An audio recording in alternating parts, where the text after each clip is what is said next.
안녕하세요. 김 선생입니다. 온라인 계약으로 지금 다들 정신이 없으시죠? 굉장히 긴장이 많이 되고 부담이 되실 거예요. 그래서 이러한 부담과 긴장을 조금이라도 덜어드리기 위해서 저작권과 관련해서 도움을 좀 드리려고 해요. 상급 기관에서 저작권 침해에 대해서 조심하라고 하니까 더더욱 저작권 쪽에 대해서 신경이 쓰이실 텐데요. 이번 영상을 시청하시면 저작권에 대한 부담감이 굉장히 많이 낮아지실 거예요. 우리나라 저작권법에서는 저작권을 침해할 경우 5년 이하의 징역 또는 5천만 원 이하의 벌금에 처하도록 되어 있어요. 이것만 보시면 굉장히 무시무시하죠. 이처럼 저작권법은 창작자의 경제적인 이익을 보호하기 위해서 이러한 형사처벌 규정까지도 갖추고 있어요. 그런데 이 저작권법을 잘 살펴보면요, 무조건 저작권자의 경제적인 이익만을 보호하는 건 아니에요. 상황에 따라서 저작권자의 허락 없이 자유롭게 저작물을 이용할 수 있도록 저작권자의 권리를 제한을 두고 있어요. 대표적인 게 바로 제25조인데요. 이 제25조는 초중고등학교 수업 목적으로 공정한 방법을 이용해서 수업을 진행을 할 경우 저작권자의 허락 없이 자유롭게 저작물을 사용할 수 있도록 해주고 있어요. 그렇기 때문에 선생님들께서는 크게 두 가지만 유의하시면 돼요. 내가 지금 학생들에게 교육을 하고 있는 상황이 초중고등학교의 수업 목적에 해당하는지, 그리고 공정한 방법을 사용해서 동영상 강의를 제작을 하고 학생들에게 전달을 했는지만 잘 살펴보시면 저작권 침해에 대해서는 굉장히 자유로워지실 수가 있어요. 그럼 이 두 가지 상황이 충족되는지에 대해서 한번 자세히 설명을 좀 드리도록 할게요. 먼저 초중고등학교 수업 목적에 맞는지를 좀 확인을 하면요, 지금 선생님들께서 학생들하고 교수학습을 하는 이 상황은 단지 장소만 변경이 된 그러한 상황이에요. EBS 온라인 클래스라는 플랫폼을 사용을 한다고 해서 EBS가 학생들을 교육을 하는 그러한 상황은 아니라는 거예요. 단지 이러한 플랫폼을 학교에서는 도구로만 사용을 하고 있고 학생들이 수업을 듣는 장소가 학교에서 집으로만 변경이 된 그러한 상황인 거예요. 따라서 초중고등학교 학교 수업 목적에는 정확히 부합을 하고 있는 그러한 상황이라고 보시면 돼요. 그런데 이 수업 목적만 해당이 되면은 선생님들께서는 저작권 침해로부터는 굉장히 많이 자유로워지세요. 이쪽 저작권 침해 세상에서는 레벨 98에 해당하는 그러한 수준이세요. 이 레벨 98이 되면은 어떠한 권한들을 자유롭게 사용을 하실 수 있냐면요, 복제권, 배포권, 전시권, 공중송시권, 이렇게 4가지의 권한을 자유롭게 사용을 하실 수가 있어요. 이미 그럼 저작권을 침해하고 싶으셔도 침해하실 수 없는 그러한 단계에 있으시다고 보시면 돼요. 그런데 앞에서 제가 설명을 드리길 공정한 이용 방법을 지키셔야 한다고 말씀을 드렸죠. 그렇다면 어떻게 이용하는 것이 공정한 방법을 이용해서 사용하는 것일까요? 레벨 99로 가기 위해서 이러한 공정한 이용 방법에 대해서 지금부터 설명을 좀 드릴게요. 공정한 이용 방법을 위해서 저작권법에서는 전송권에 약간의 제약을 두고 있어요.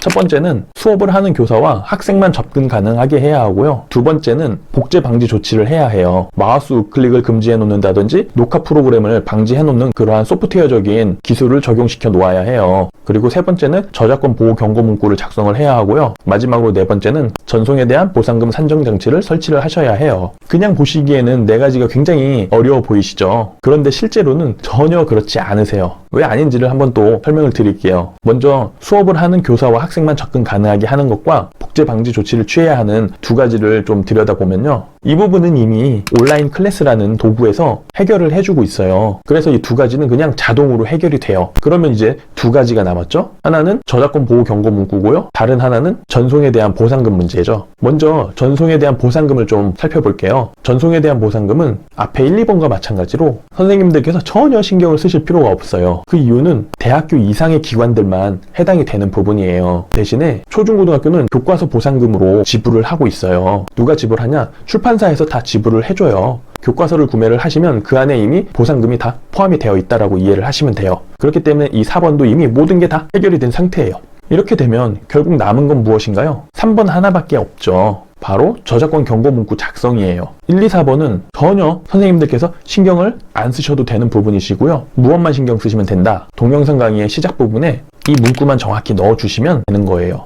생각보다 어렵지 않으시죠? 하나만 기억하시면 돼요. 저작권 보호 경고 문구. 이 외에도 공정한 이용 방법이 몇 가지가 더 있는데요. 나머지 것들은 그냥 논문을 생각하시면 굉장히 수월해지세요. 동영상 강의를 촬영을 하실 때 타인이 제작한 동영상이 전부 다 내가 촬영한 동영상 내에 들어가 있지만 않으면 돼요. 논문 작성하실 때도 마찬가지죠. 내 논문에 타인의 논문이 전부 다 들어가 있으면 표절에 걸리죠. 동영상 강의도 마찬가지예요. 내 동영상 강의 내에 타인의 동영상이 전부 다 들어가 있으면 표절인 거예요. 그렇기 때문에 이건 저작권 침해에 해당이 되죠. 따라서 동영상을 좀 첨부를 해서 녹화를 하고 싶으시면 선생님의 강의의 보조 자료로서 조금만 잘라서 인용을 해주시면 돼요. 그러면 아무 문제 없이 동영상을 사용을 하실 수가 있어요. 이를 관행에 합치하게 해서 인용한다고 해서 공정한 인용이라고도 이야기를 해요. 그런데 간혹 전부를 다 인용할 수밖에 없는 그러한 저작물들이 있어요. 어떤 저작물들이냐면 시나 사진과 같이 소규모로 구성이 된 저작물인데요. 이러한 저작물들은 전부 다 인용을 하셔도 저작권 침해가 아니세요. 즉 PPT에 사진 자료를 담아서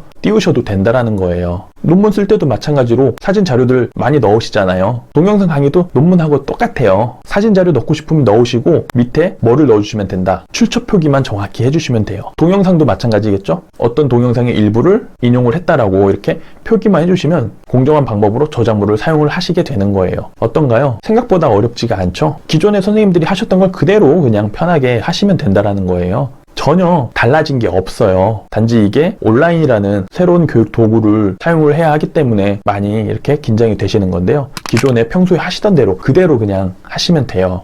여기서 한 가지 팁을 좀 드리면 실시간으로 온라인 강의를 운영하시는 선생님들의 경우는 유튜브 채널로 들어가셔서 클릭을 하시고 이 영상을 전체 화면으로 해서 학생들에게 제공을 해도 전혀 문제가 되지 않아요. 녹화를 해서 전송을 할 때가 문제가 되지 이렇게 실시간으로 한 번만 듣고 끝나는 경우에는 전체 동영상을 그대로 다 인용을 하셔도 문제가 없으시니까요. 이 점을 좀 참고하시면 좋을 것 같아요. 그리고 덧붙여서 한 가지 더 설명을 드리면 출판사에서 제공을 한 PPT를 이용해서 동영상 강의를 촬영하고 학생들에게 제공을 해도 되는지에 대해서 굉장히 고민을 많이 하시는 분들이 계세요. 이 출판사에서 제공한 PPT는 번들 자료라고 보시면 돼요. 그냥 교과서를 구매를 하면 기본으로 제공을 해주는 그러한 서비스이죠. 이러한 번들 제품은 교과서를 이미 구매를 하셨기 때문에 교과서를 구매한 해당 출판사의 PPT는 얼마든지 자유롭게 사용을 하셔서 녹화하시고 학생들에게 수업을 하셔도 아무런 문제가 되지 않으세요. 다만 우리 학교에서 구매하지 않은 다른 출판사의 PPT를 사용을 하실 경우에는 문제의 소지가 있으시니까요. 반드시 학생들이 구매를 한 출판사의 PPT를 사용을 하셔서 동영상 강의를 제작을 하시면 돼요.